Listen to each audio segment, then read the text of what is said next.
जय श्री कृष्णा। राधे राधे। आप सभी का बहुत बहुत स्वागत है आपके अपने चैनल भक्ति सागर में।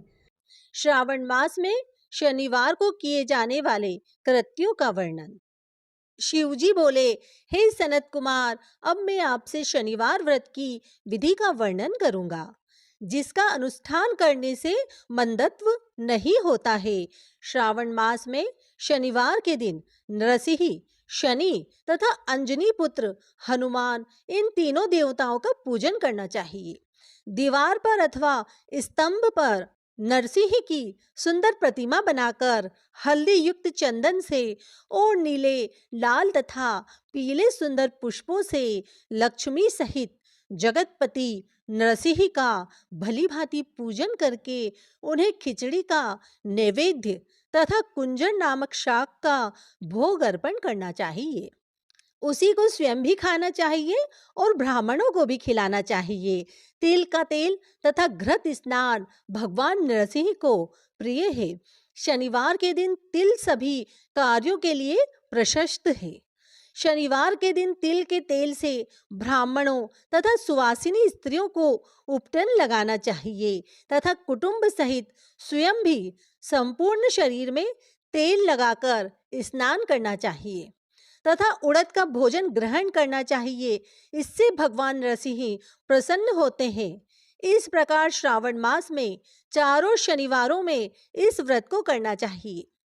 जो ऐसा करता है उसके घर में स्थिर लक्ष्मी का वास रहता है और धन्य धान की समृद्धि होती है। पुत्रहीन व्यक्ति पुत्र वाला हो जाता है और इस लोक में सुख भोग कर अंत में वैकुंठ को प्राप्त करता है। नरसिंह की कृपा से मनुष्य की चारों दिशाओं में व्याप्त रहने वाली उत्तम कीर्ति होती है। हे सौम्य, आपसे नरसिंह का यह उत्तम व्रत कहा। हे सनत कुमार, अब शनि की प्रसन्नता के लिए जो करना चाहिए उसे सुनिए।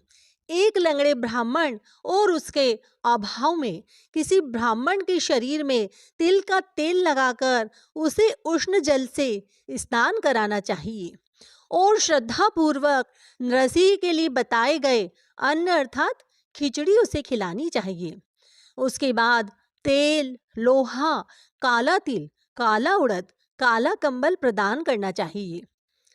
इसके बाद व्रती यह कहे कि मैंने यह सब शनि की प्रसन्नता के लिए किया है, शनिदेव मुझ पर प्रसन्न हो। उसके बाद तिल के तेल से शनि का अभिषेक कराना चाहिए। उनके पूजन में तिल तथा उड़द के अक्षत प्रशस्त माने गए हैं। हे मुने, अब मैं शनि का ध्यान बताऊंगा, आप ध्यान पूर्वक सुनिए। शनैश्चर कृष्ण वर्ण वाले हैं, मंद गति वाले हैं, कश्यप गोत्र वाले हैं, सौराष्ट्र देश में पैदा हुए हैं, सूर्य पुत्र हैं, वर देने वाले हैं, दंड के समान आकार वाले मंडल में स्थित हैं, इंद्र नीलमणि तुल्य कांति वाले हैं, हाथों में धनुष बाण त्रिशूल धारण किए हुए हैं, गिद्ध पर आरूढ़ हैं, यम इनके अधिदेवता हैं, ब्रह्मा इनके प्रत्यधिदेवता हैं। ये कस्तूरी अंगूर का गंध तथा गुग्गल का धूप ग्रहण करते हैं। इन्हें खिचड़ी प्रिय है। इस प्रकार ध्यान की विधि कही गई है। इनके पूजन के लिए लोहमयी सुंदर प्रतिमा बनानी चाहिए। हे द्विश्रेष्ठ, इनके निमित्त की गई पूजा में कृष्ण अर्थात काली वस्तुओं का दान करना चाहिए। ब्राह्मण को काले रंग के 2 वस्त्र देने चाहिए और काले बछड़े सहित काली गो प्रदान करनी चाहिए।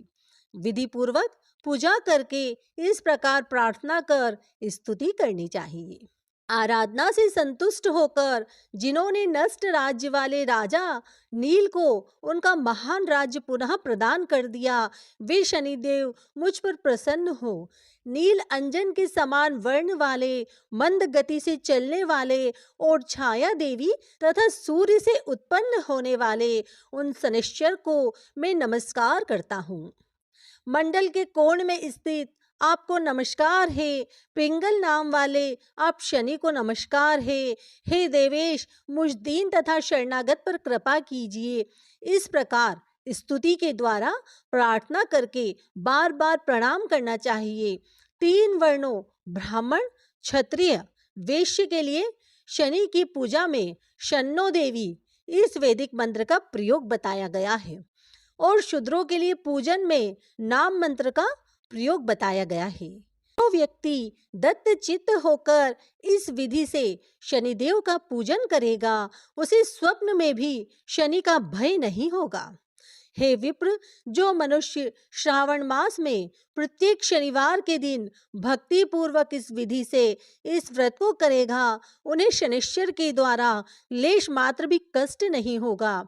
जन्म राशि से पहले दूसरे, चौथे, पांचवें, सातवें, आठवें, नवे अथवा 12वें स्थान में स्थित शनि सदा कष्ट पहुंचाता है। शनि की शांति के लिए शमाग्नि इस मंत्र का जप करना चाहिए। उनकी प्रसन्नता के लिए इंद्र नीलमणि का दान करना चाहिए। हे सनत कुमार, इसके बाद अब मैं हनुमान जी की प्रसन्नता के लिए विधि का वर्णन करूंगा। हनुमान जी की प्रसन्नता के लिए श्रावण मास में शनिवार को रुद्र मंत्र के द्वारा तेल से उनका अभिषेक करना चाहिए। तेल में मिश्रित सिंदूर का लेप उन्हें समर्पित करना चाहिए। जपा कुसुम की मालाओं से, आग धतूरा की मालाओं से, मंदार पुष्प की मालाओं से, बटक बड़ का पेड़ के नैवेद्य से तथा अन्य उपचारों से भी यथाविधि अपने सामर्थ्यानुसार शक्ति भक्ति से युक्त होकर अंजनी पुत्र हनुमान जी की पूजा करनी चाहिए। इसके बाद बुद्धिमान को चाहिए कि हनुमान जी की प्रसन्नता के लिए उनके 12 नामों का जप करें। हनुमान, अंजनी सुत, वायुपुत्र, महाबल, रामेष्ट, फाल्गुन, सखा, पिंगाक्ष, अमित विक्रम, उद्दिक्रमण, सीता शोक विनाशक, लक्ष्मण प्राणदाता और दशग्रीव दर्पहा, ये 12 नाम हैं। जो मनुष्य प्रातः काल उठकर इन 12 नामों को पढ़ता है, उसका अमंगल नहीं होता और उसे सभी संपदा सुलभ प्राप्त हो जाती है। इस प्रकार श्रावण मास में शनिवार के दिन वायुपुत्र हनुमान जी की आराधना करके मनुष्य वज्रतुल्य शरीर वाला, निरोग तथा बलवान हो जाता है। अंजनी पुत्र की कृपा से वह कार्य करने में वेगवान तथा बुद्धि वैभव से युक्त हो जाता है। उसके बाद शत्रु नष्ट हो जाते हैं, मित्रों की वृद्धि होती है, यह वीरशाली तथा कीर्तिमान हो जाता है। यदि साधक हनुमान जी के मंदिर हनुमत कवच का पाठ करे तो वह अणिमा आदि 8 सिद्धियों का स्वामित्व प्राप्त कर लेता है और यक्ष, राक्षस तथा बेताल उसे देखते ही कंपित तथा भयभीत होकर वेग पूर्वक दशों दिशाओं में भाग जाते हैं। हे सत्तम, शनिवार के दिन पीपल के वृक्ष का आलिंगन तथा पूजन करना चाहिए। शनिवार को छोड़कर अन्य किसी दिन पीपल के वृक्ष का स्पर्श नहीं करना चाहिए।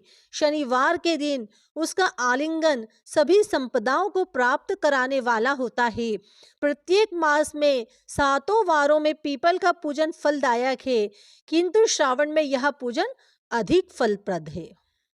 इस प्रकार श्री स्कंद पुराण के अंतर्गत ईश्वर सनत कुमार संवाद में श्रावण मास महात्म्य में शनिश्चर, नरसिंह, हनुमत पूजन आदि शनिश्चर कृत कथन नामक 10वां अध्याय पूर्ण हुआ।